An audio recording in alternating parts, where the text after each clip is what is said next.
झंझारपुर के लाल ने किया कमाल। बिहार के राज्यपाल के द्वारा हुए सम्मानित। क्षेत्रवासियों में खुशी की लहर। माता पिता ने मिठाइयां खिला जाहिर की खुशी। झंझारपुर के सुखेत पंचायत के बलियारी के हैं निवासी। मिथिला के लाल ने किया कमाल। जी हाँ, मिथिला की धरती एक ऐसी धरती मानी जाती है जहां पर बहुत सारे हमारे विद्यार्थियों ने अपने क्षेत्र का नाम किया है।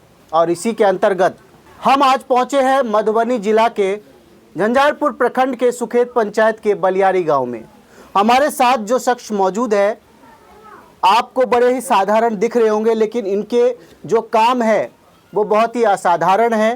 3-4 दिन पहले इन्हें बिहार के माननीय गवर्नर आरिफ मोहम्मद खान के द्वारा सम्मानित किया गया है। और ये सम्मान एक इतनी बड़ी चीज़ है जिसको लेकर जैसे ही हमको जानकारी हुई हम भी बलियारी गांव पहुंचे। इत्तेफाक से हमें घर पर मौजूद मिले और हम आज इनके साथ कुछ बातें करेंगे और कुछ इंस्पिरेशन उन विद्यार्थियों को देना चाहेंगे जो इस समय मेडिकल की पढ़ाई कर रहे हैं, इंजीनियरिंग की पढ़ाई कर रहे हैं और आज बड़े बड़े शहर बेंगलोर, मुंबई, दिल्ली में रहते हैं। और उनका मानना है कि वहीं रह के आदमी डॉक्टर, इंजीनियर बन सकता है। लेकिन इनके उलट जो इन्होंने दिखाया है हम इनसे जानने की कोशिश करेंगे। सबसे पहले तो आपका खबर आसपास के पोर्टल में बहुत स्वागत है। धन्यवाद।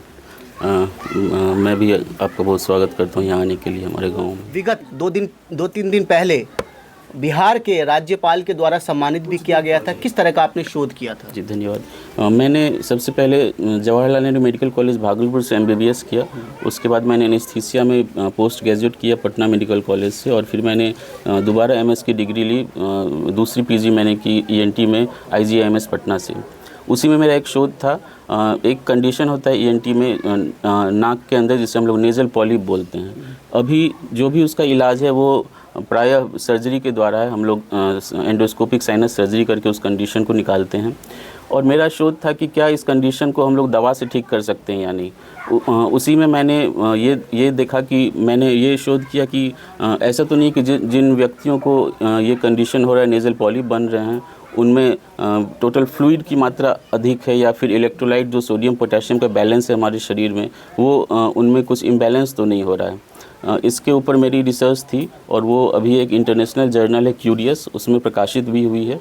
और इसी के परिप्रेक्ष्य में फिर ENT में उत्कृष्ट योगदान के लिए राज्यपाल श्री आरिफ मोहम्मद खान के द्वारा मुझे सम्मानित किया गया। अच्छा, आप झंझारपुर क्षेत्र से आते हैं जी। और एक आप कह सकते हैं ग्रामीण क्षेत्र से आते हैं। ग्रामीण क्षेत्र से आने के बाद भी आपका जो इस तरह से आपको पुरस्कार मिला है, क्या फील कर रहे हैं? क्या मतलब नए लोगों को जो आज ग्रामीण परिवेश में बच्चे पढ़ रहे हैं, मेडिकल की पढ़ाई कर रहे हैं, डॉक्टर बनना चाहते हैं, इंजीनियर बनना चाहते हैं, क्या कहना चाहेंगे उनको? काफ़ी अच्छा लगता है मुझे। और मेरी प्रारंभिक शिक्षा दीक्षा भी यही प्राथमिक विद्यालय बलियारी से ही हुई थी। उसके बाद फिर शुरुआती शिक्षा आपकी गवर्नमेंट स्कूल? जी बलियारी प्राथमिक विद्यालय से। उसके बाद फिर मैं पटना गया, वहाँ से मैंने फिर 10th की डिग्री ली। उसके बाद 12th मैंने रांची के DAV शामली से किया। तो मैं यही कहना चाहूँगा कि गांव से भी अगर लोगों में इच्छा शक्ति हो तो और वो मेहनत करें तो काफ़ी आगे निकल। अच्छा, कहा जाता है डॉक्टरी करने के लिए आप बेंगलोर जाइए, हैदराबाद जाइए, दिल्ली जाइए, पुणे जाइए, और वहीं पर आपने अपनी प्रारंभिक शिक्षा गांव के स्कूल से प्राप्त की। उसके बाद पटना मेडिकल कॉलेज या जहां जहां से पढ़े, रांची से पढ़े। कहने का मतलब ये है कि कुल मिला के हम कह सकते हैं बिहार और झारखंड में भी रहकर आप पढ़ाई कर सकते हैं। जी बिल्कुल। अगर सच्ची लगन हो, इच्छा शक्ति हो तो आप कहीं रह के भी पढ़ाई करके ये कर सकते हैं। अच्छा, हम आपके पारिवारिक बैकग्राउंड के बारे में भी जानना चाहेंगे। पिताजी क्या करते हैं आपके? पिताजी मेरे सेंट्रल बैंक में मैनेजर थे, वो अभी अवकाश प्राप्त हैं। और माताजी मेरी गृहिणी हैं। और मेरे परिवार से कितना सहयोग मिला? परिवार से मुझे पूरा सहयोग मिला। मुझे डॉक्टर बनने की प्रेरणा भी पिताजी से ही मिली और हर कदम पे उनका अच्छा, प्रेरणा से लोग बहुत ज़्यादा इंस्पायर्ड होते हैं। क्या मतलब क्या प्रेरणा मिली आपको? क्या आपको डॉक्टरी के क्षेत्र में? पिताजी चाहते थे कि मैं चिकित्सक बन के समाज की सेवा करूं, गरीब लोगों का इलाज करूं। तो वो शुरू से मेरे मन में था और फिर मैंने उस पर काम किया। और तो अब तो आप चिकित्सक बन चुके हैं, सम्मान भी प्राप्त कर चुके हैं, अब आपका आगे क्या रहेगा?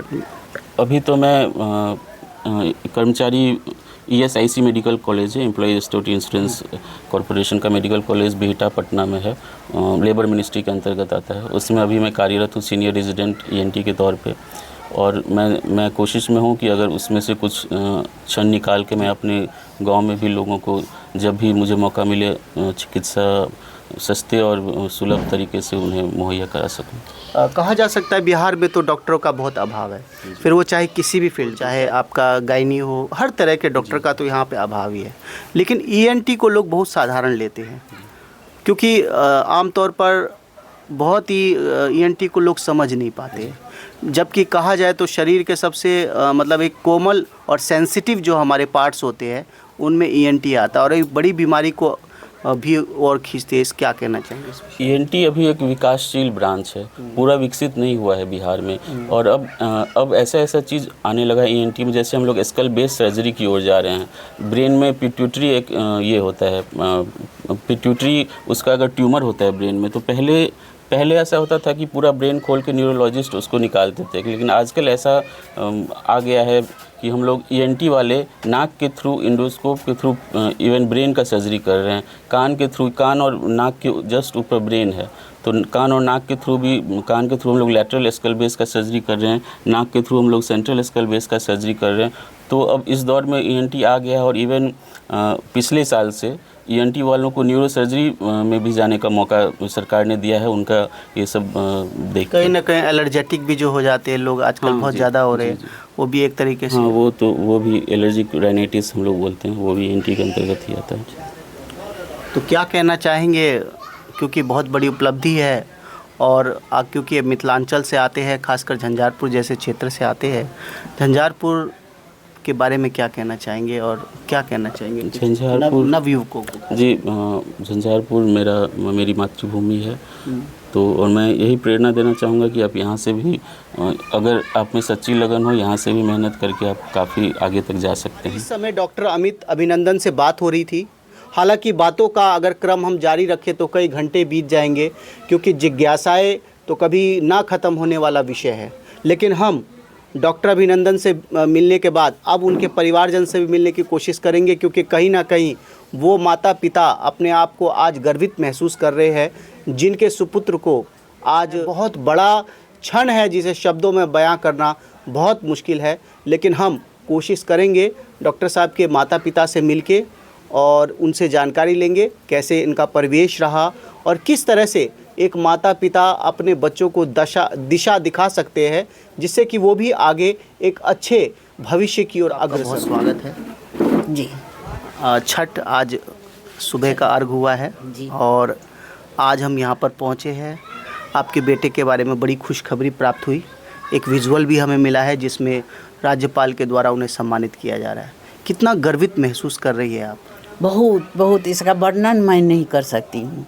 इतना खुश हूँ अपने बेटे से, और से आगे क्या बताऊँ, मैं लिख नहीं सकती हूँ और बोल भी नहीं सकती हूँ। बहुत खुश हूँ, बहुत दिल से। मैं शब्दों को आप बयां नहीं कर सकते, इतनी खुश है। बहुत खुश, बहुत खुश। अच्छा, जब बचपन में ये स्कूल जाता होगा डॉक्टर साहब अभिनंदन स्कूल जाते होंगे, तब तो आप भी उन्हें डांटते होंगे, पढ़ो लिखो। हाँ, या तो, मतलब शुरू से ही कुछ ऐसा कहते थे कि पढ़ने पर हमको बहुत इच्छा था, जो बेटा मेरे पढ़े।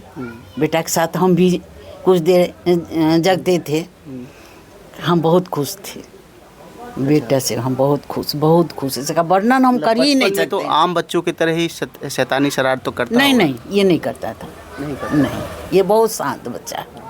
मतलब कहते वीरवान के होते चिकने पात, मतलब बचपन से ही कुछ दिखता था आपको कि नहीं आगे चल के कुछ कुछ करेगा। हाँ, हमको होता था कि आगे चल कर ये बड़ा डॉक्टर बनेगा। अभी भी कहते हैं ये साधारण डॉक्टर नहीं, बहुत बड़ा डॉक्टर बनेगा, बहुत बड़े डॉक्टर। हाँ, बहुत। हम बहुत आशीर्वाद देते हैं, बहुत खुश हैं। बहुत खुश है आप? हाँ, बहुत खुश। इसका वर्णन नहीं कर सकते हैं हम।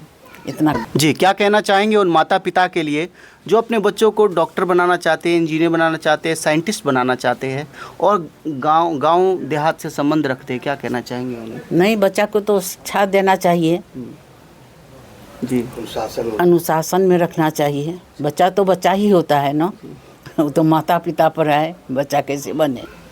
अच्छा, आप तो पढ़े लिखे होंगे? जी, कितना पढ़ाई किया आपने? मैट्रिक। मैट्रिक आपने? पुराने ज़माने का मैट्रिक? जी। पुराने ज़माने का मैट्रिक तो बहुत ज़्यादा होता था। आप जो समझिए। मैं भी टीचर थी लेकिन रिजाइन दे दिए। छोटा छोटा रिजाइन क्यों दे दिया आपने? मेरे ससुर और पिताजी का इच्छा नहीं था जो जाए।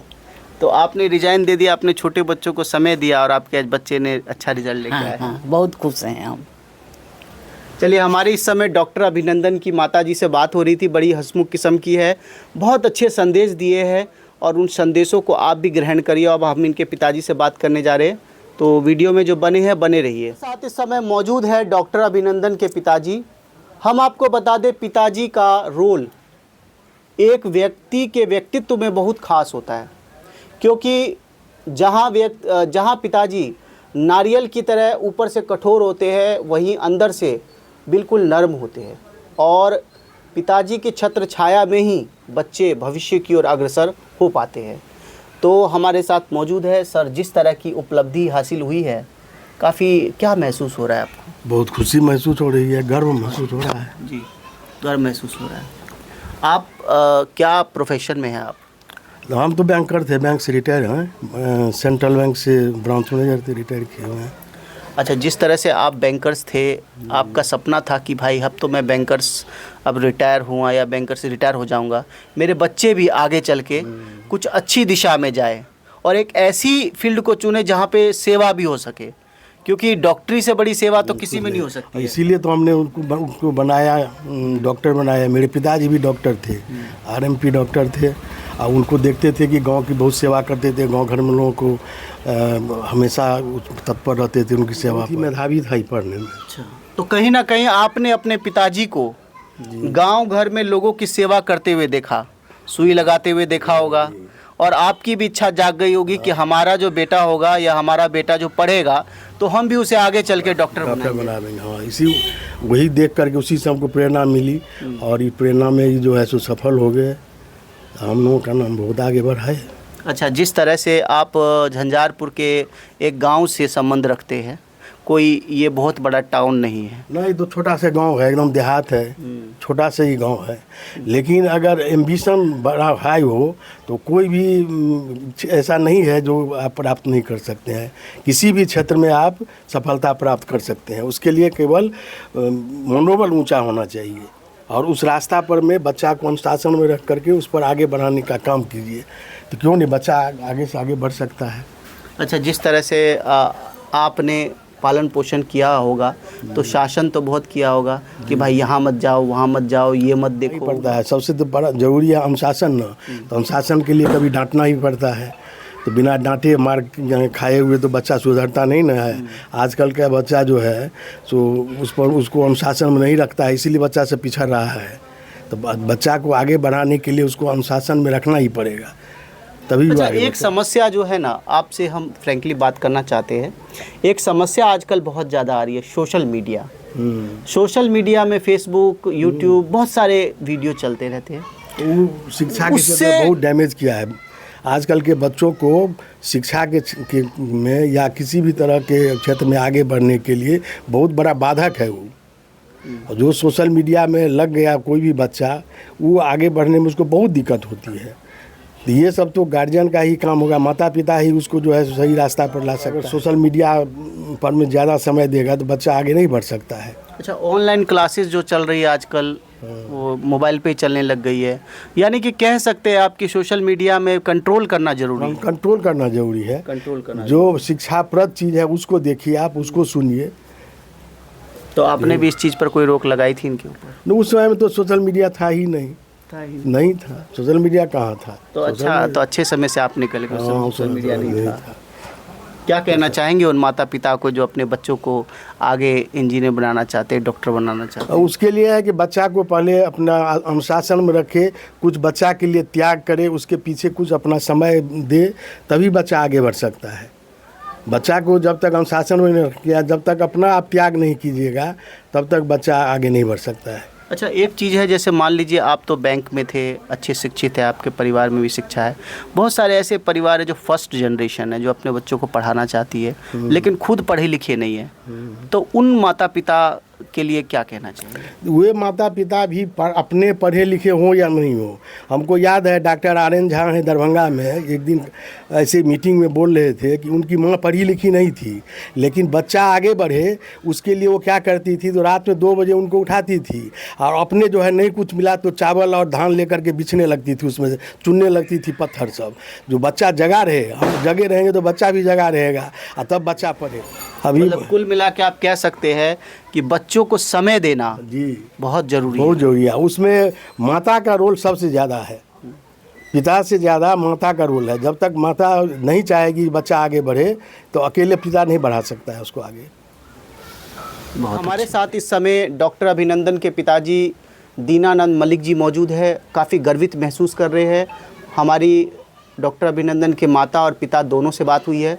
हम क्या कहें, इस तरह का माहौल बन चुका है यहाँ पे कि माता और पिता दोनों के आंखों में आंसू आ रहा है, क्योंकि जो एक सम्मान जो उनको मिला है राज्यपाल से, ये सम्मान जीवन में बहुत लोगों को मिलने के लिए उन्हें कई साल प्रतीक्षा करनी पड़ती है, लेकिन इन्होंने ये वो स्थान हासिल किया है। हालांकि अभी तक झंझारपुर के लोगों को इस बात की जानकारी बहुत कम मिली है और हमने बहुत कम समय में यहाँ आकर उस जानकारी को कवर किया है। बहुत जल्दी हम इस वीडियो को रिलीज़ करने वाले, आप लोग ज़्यादा से ज़्यादा संख्या में देखिए। और माता पिता जो भी अपने बच्चों को पढ़ाना चाहते हैं, इंजीनियर, डॉक्टर, साइंटिस्ट, जिस फील्ड में ले जाना चाहते हैं, ये एक बहुत इंस्पिरेशनल वीडियो है। आप इससे सीखिए और बहुत कुछ आपको इसमें सीखने को मिलेगा। माता और पिता की भावनाएं मिलेगी, संस्कार मिलेंगे, अनुशासन मिलेगा। और जो डॉक्टर अभिनंदन है उनका भी जो उन्होंने अपना अनुभव शेयर किया है, आप लोग को सुनना बहुत ज़रूरी है। तो इस तरह की जानकारी हम आपको लगातार दिखाते रहते हैं। उम्मीद करते हैं इस तरह के वीडियो को आप ज़्यादा से ज़्यादा शेयर करिएगा, ज़्यादा से ज़्यादा लोगों तक पहुँचाइएगा। इसी के साथ फिर मिलते हैं अन्य वीडियो में। तब तक आप लोग देखते रहिए खबर आसपास। जय हिंद, जय भारत, जय मिथिला।